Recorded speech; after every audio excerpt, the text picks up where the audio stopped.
Yeah, be 10 minutes today. Okay, good morning, everybody. Today is November 5th. Remember. Okay, 3:57. Today's topic is extremely practical, and 3:57. And today's topic is Ad Hechan Tzrichim Hamayim Lagia. When we are doing Nitilat Yadayim, how far does water have to go?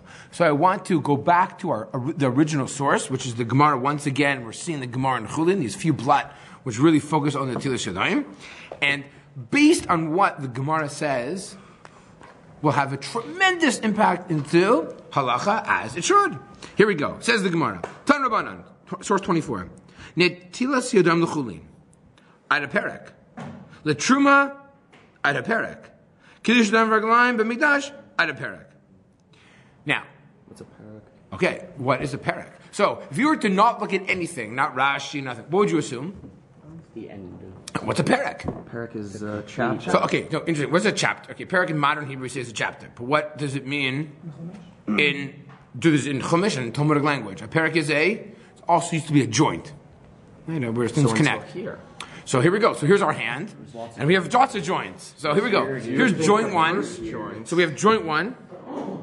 That's a joint. Here's another joint. Here's another joint. And then we talk about, well, also here's another joint, right? That connection. In the middle of your hand, there's joints too. Okay. Well, kind of. There are, but we don't. They're not like. Yeah. So basically, we have a few spots. We have spot one. I don't think small hands are. Spot two. Spot three. In theory, even these little guys up here, these little knuckles. Are these called knuckles? These are still called knuckles. What are these called? I think so. I don't know. Front knuckles. I think they are knuckles. People call these knuckles? I wasn't sure. Anyways, and then you have your okay. So you'd assume, based on the Gemara, it's using the exact same language for all three. So what would you assume? They all mean the same thing. Not true. Look at Rashi. No. Rashi says for chulin ad perek. What's that referring to? Hasheni shebeemtza ha'etzbaot. So that is, what is the sheni by the etzbaot? Right? So that's here. Right? So again, it's the second one in between the fingers. So this is right here. These knuckles.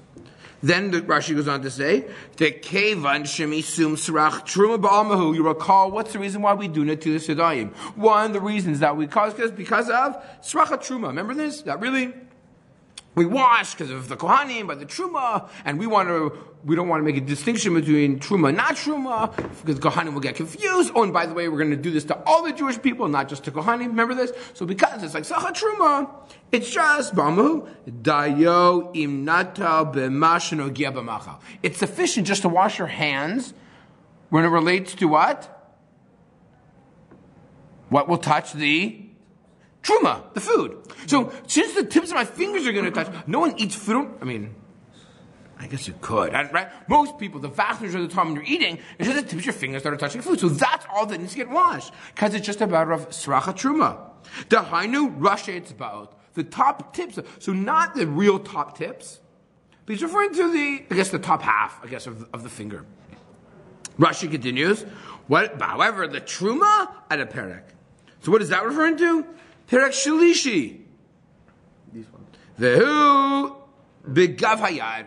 That would be here. This is perek shalishi. Why is perek shalishi? Perek rishon sheni shalishi. Next.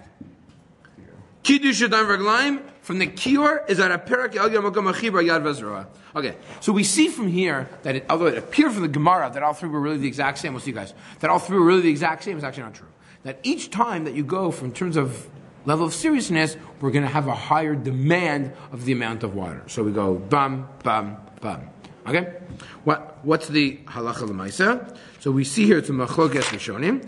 The Beis Yosef is going to bring both opinions, and he's going to ultimately, in 26, say the following.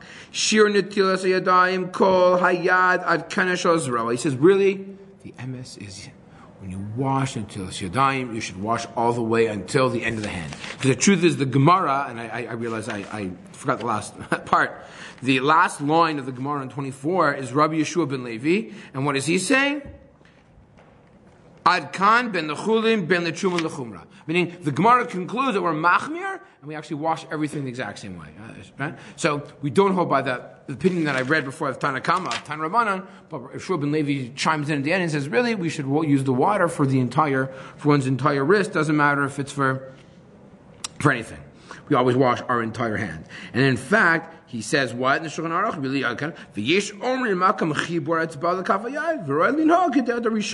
Shulchan Aruch, yes, is a minority opinion, which is actually the Rif, who says that you only need to wash the first half. But the Bir Halacha says, I'm sorry, Shulchan Aruch, but from the Pshat of the Gemara, we know. Well, according to Basra, we'll go into the later Amoraim. Shubin Levi says we wash our whole hand. And in fact, he even says, Mikar Din even. Medin the Gemara, you have to wash your entire hand. Not just your whole hand, but make sure water comes in contact. Water has to cover or come in contact with your entire hand from the top until the wrist.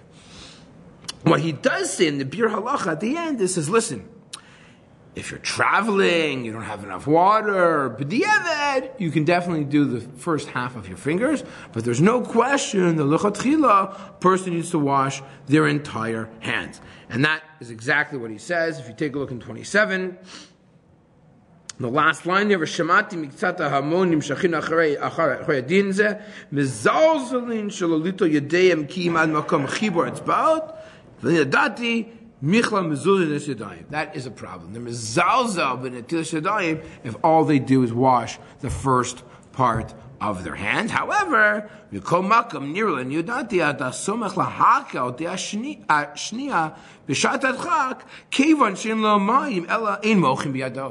that's on a tiyul, a person's traveling, and this actually I remember this happened to me a number of times when I was in grade 10. I went with Rabbi, we actually had a school trip to Israel. Those were the good days. And it was only 10 of us in the class. And we went to Israel, and we were on Tiyul, and it was very, very hot. We misjudged the time of the Tiyul. We didn't have a lot of water left.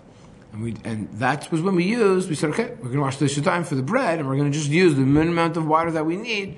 First of all, it was a good learning moment, which I think could be why the rabbi decided to do it that way. And on a Tiyul, you're not out of water, you use it as a good opportunity. But aside from that, we live in Toronto, there's no shortage of water. You go, a few steps here, a few steps there, it's not find a tap, you'll find a body of water in so many different places all year round. There's no shortage, and therefore people should definitely use the water. And that's exactly what the Bir Halacha concludes, that really, really, really, really, don't be mitzamtzeim b'shir mayim, ela yitlenu b'shafa. You should do it use a lot of water. And not only that, you shouldn't just use a revis. We'll talk about the shear, I guess next week will be our topic. And that is how much water should be used, how much water do you need, what does it mean? A drop has to cover, and also that we'll continue Mirz Hashem next week. We have a little bit more time.